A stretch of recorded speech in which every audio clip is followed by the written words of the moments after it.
Hello everybody. Today's tune is called La Valse Laurencienne, or if you had to translate it into English, the Laurentian Waltz. However, I'd rather you didn't translate it into English because the tune was written a couple of decades ago and dedicated to a very good friend of mine, Laurence Baudry, a fiddle player from Montreal.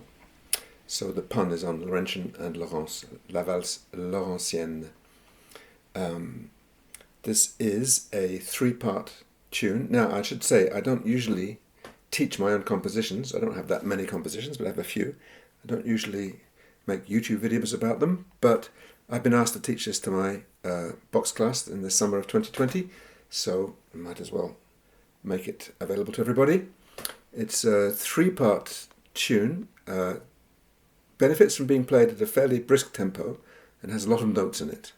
A friend of mine assures me that it is a type of waltz known as a valse java, which I think was popular in France in the 20th century. Musette players, a valse java, so quite a quick waltz in three parts. People like it. If you play this around, you'll find people asking you, what's that tune? It seems to be a bit of a hit. I have to say I can't take much credit for composing it because it just drifted into my head one day when I was walking from my apartment on the Plateau Mont-Royal in Montreal to the metro station, which is about 15 minutes away. And the first strains just drifted into my head as I was walking. And by the time I got to the metro station, the thing was finished. All I had to do was write it down, basically. So this is La Valse Laurencienne. I hope you enjoy it. Thanks for watching.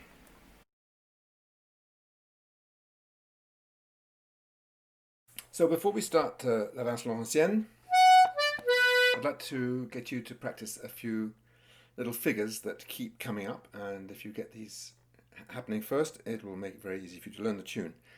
First of all, the tune's in the key of B minor, which should give you a clue that if we're going to use bass accompaniment, which we will, perhaps in a second video, we're making copious use of our outer row F sharp, here and here, because that harmonizes with the chord of B minor, which we'll be using a lot of. So the thing is that this tune needs to move along fairly smartly to sound really good. And so you need to get these passages fluid. Let me just show you. Here's the opening phrase, or the opening bar. 6 notes. F sharp, push D. Okay.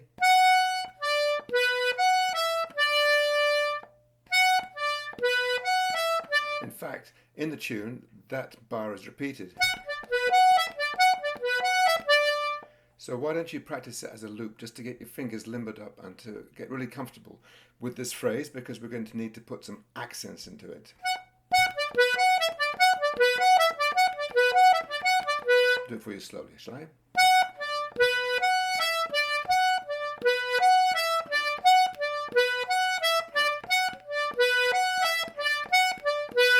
You can hear some hissing there. It's because I'm obliged to close the bellows a little bit when I'm playing the note D on the push, because otherwise, playing that loop anyway, we're just going to open further and further apart. Alright, that's one phrase I want you to practice. The next one would be this. Take your top G, and we're going to pedal on B here.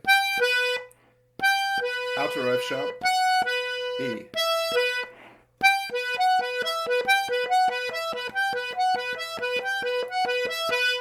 Now there's no push notes there that you can retrieve air with. Get that happening nice and fluidly, okay? Another little phrase that we will get.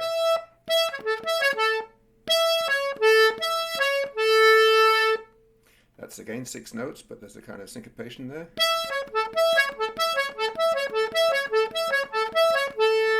Alright, and the last thing I want you to practice is this. Pull B, and then D, C sharp, B on the push. And then back to B.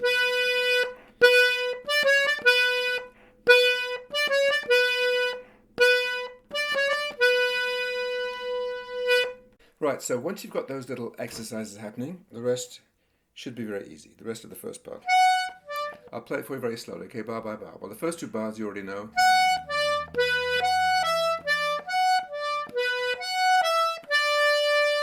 Then follows this phrase. And I'm playing that using my outer row of sharp again, just for convenience.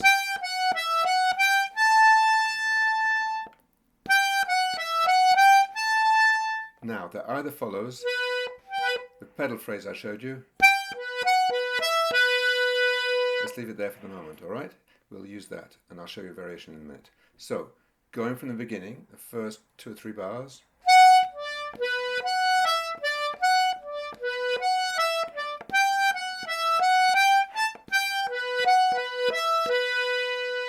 Okay, do that once again.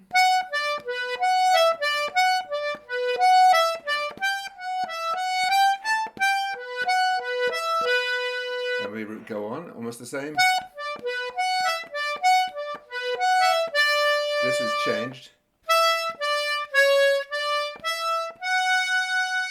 And then again. So the second time it's.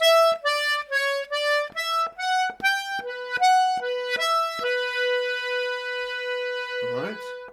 Then we repeat the first phrase.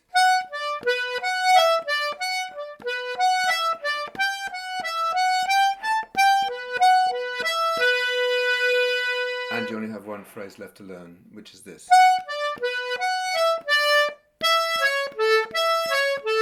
Remember I showed you that? So we get one bar of, and then another bar of this. And then the other thing I showed you. Alright, so the last time is.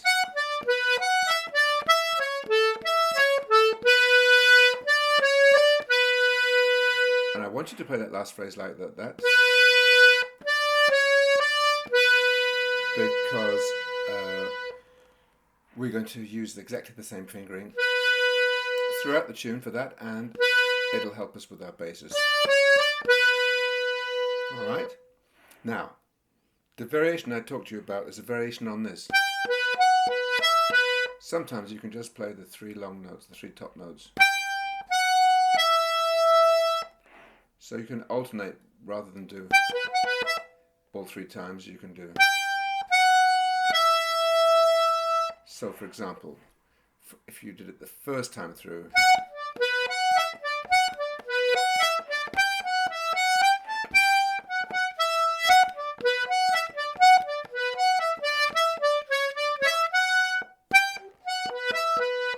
like that, you see? And so I just showed you, or, but if you want to soup it up a bit, you could play some grace notes. I like to do that sometimes.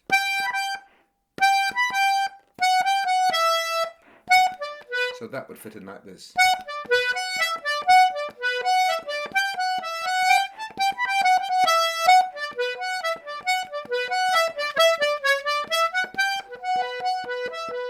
So you see you have a choice between whether to use the pedal phrase, doodle doodle doodle, or the long phrase, but don't do all one or all the other, alright? So I'm just going to play the first part through for you. Alright, maybe we'll do it twice. I don't repeat the parts in the tune. Some players have started doing that, but that's very nice too, but I just usually play them once. So I'll play it for you once, and I'll play it for you once again. Alright, here we go. After, I suppose it should be after 1, 2, 3. 1, 2, 3. Let's just do that again. 1, 2, 3.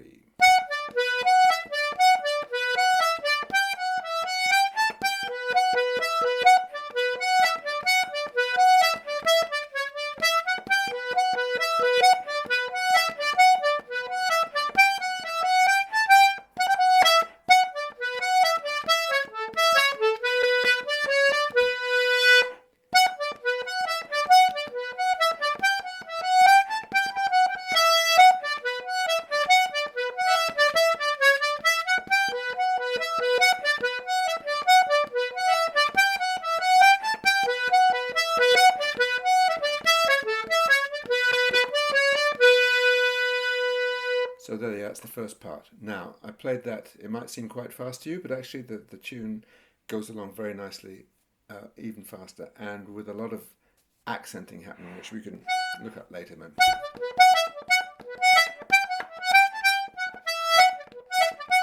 But let's get the basic tune sorted out, all right? So that was part 1. Now we come to the second part. The second part, in a way, will be very easy to learn because firstly it picks up on a phrase that we used in the first part, and then much of the rest is stuff we've already had. So if you remember, we finished the first part. B, D, C sharp, D, B. The second part sort of starts and does a variation on that, going down to F and doing the same, and does that twice. F, D sharp, D, C sharp, D. Okay, and does that twice. And then it goes to G. And back to F. Alright, so the basic phrase is note plus D, C sharp, D. Do G twice. Back to D, F sharp. Then we come to this linking phrase.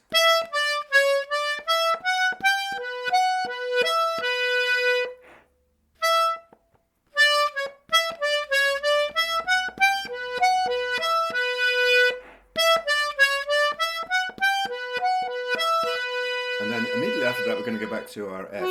So when I'm doing the pedal phrase here, I change my fingering so that I get my second finger down on the pedal B, like this. Third finger, second. And then I've got the first free to go back to our thing, alright? And once we do go back to it, you'll pick up the rest very easily because we repeat the...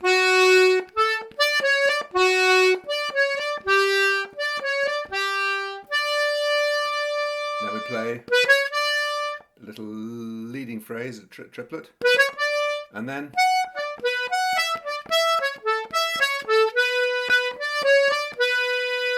so we've got the little leading phrase,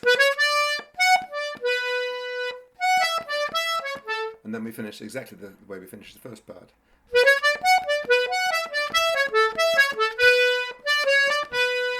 So here's the whole second part for you, played slowly, okay? 1, 2, 3.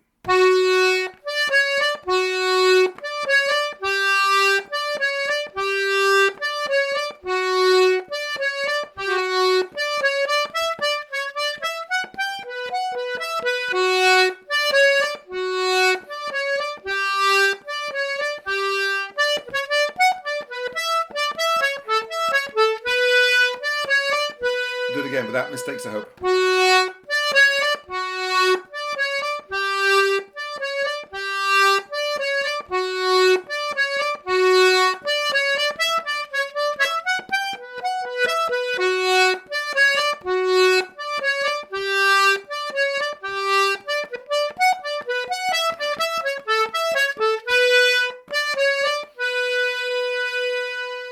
Okay, so that's the second part. Just a couple of things I might say about it. One is that we sometimes I use a D chord. So sometimes I use a B minor chord for this, and then for the next F sharp, use a D chord. So you might want to, if you want to do that, you want to be aware that you can play both the F sharps on the outer O, or you could play a second F sharp on the push, like that. That's one point that I wanted to make. The other point I wanted to make is just, oh yes, these long Fs, these 3 beats, or 1.5. That's the space of 3/8 notes. So sometimes I play 3/8 notes.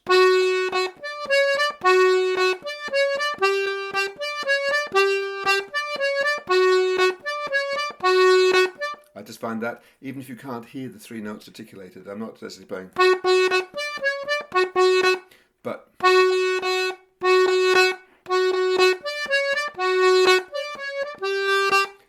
like that, I find it makes it easy for me to coordinate bellows pressure. So I give la da dum, bi da di da da dum.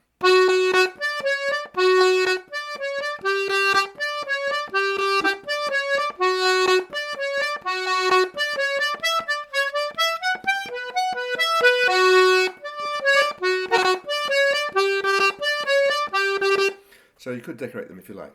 Anyway, that's the second part, simply done, of La Valse Laurencienne. Now on to the third part of La Valse Laurencienne, which might be a little bit trickier, but not much. You'll handle it easily. The thing about the third part is it extends the range somewhat. It goes up to the top B a few times.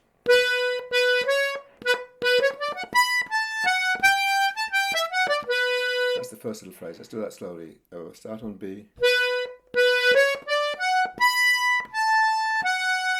Okay, again.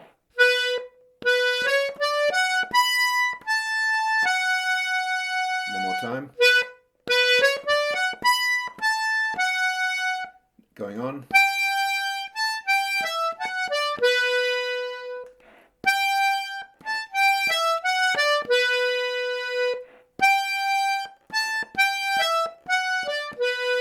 Putting those two together, we will get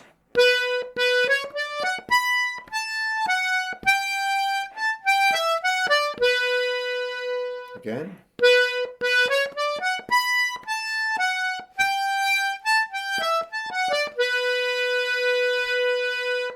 Then we go on. Slightly more complicated run up, and I like to climb up.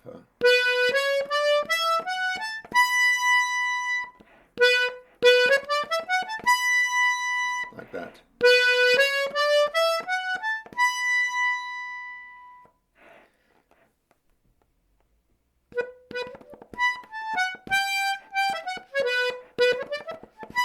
Okay.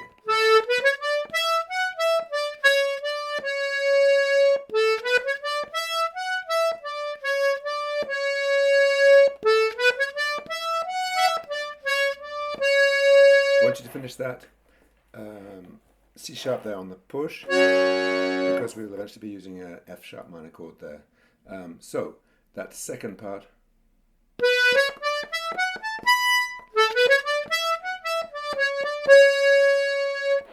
Again.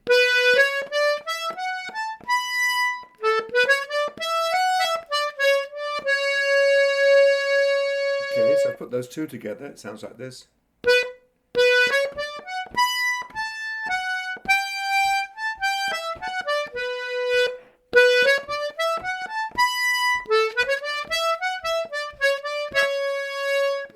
Going on. Same so far, but then pedal, but from top B down to low B, A, F sharp.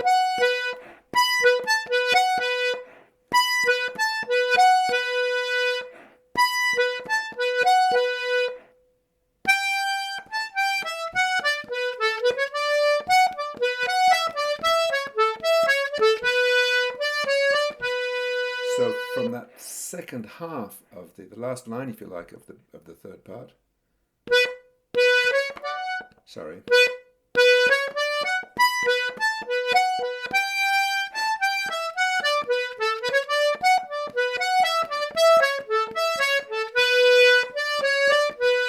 So this part is familiar to you from the second and indeed from the first part. So why don't we play that whole third part together? Okay, 1, 2, 3.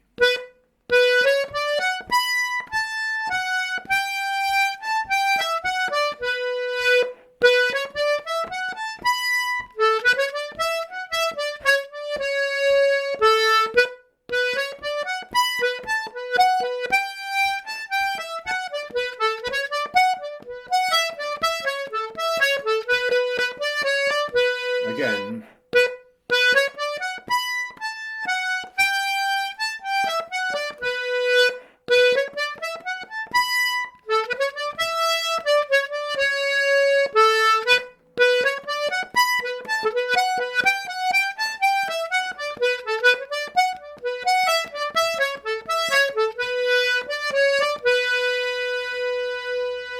So there, you might have noticed the last time through, instead of holding the long G, you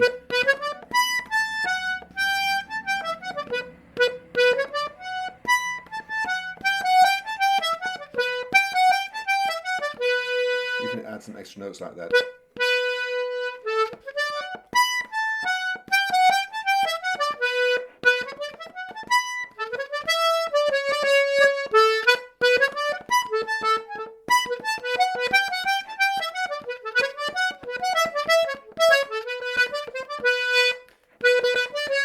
Now, the pedal figure,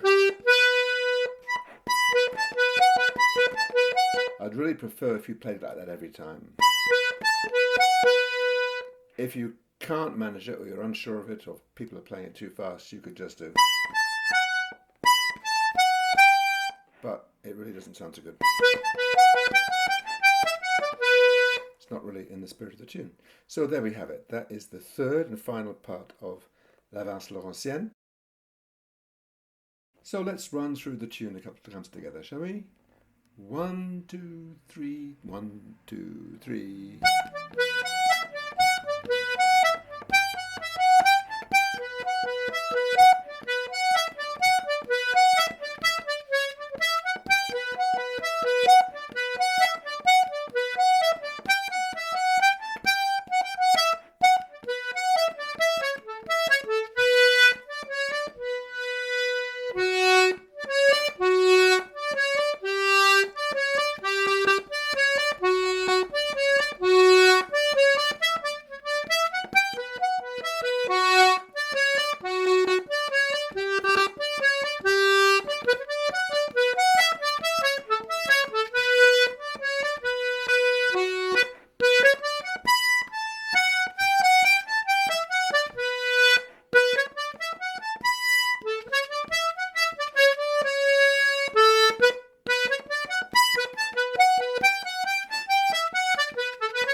So there we have it. That's the Valse Laurencienne for you. Hope you like it. Constrained to play it there in a fairly simplified version. I'm trying to keep steady tempo and not exactly succeeding. I'll do a second video a bit later to look at basses we can play, because we can have fun with the basses on this. Definitely a long way from the pa pa that you get in the bass accompaniment of some waltzes. You have to do a rather syncopated block chord accompaniment for this tune, which is rather fun. So I hope you've enjoyed it and have fun with the tune.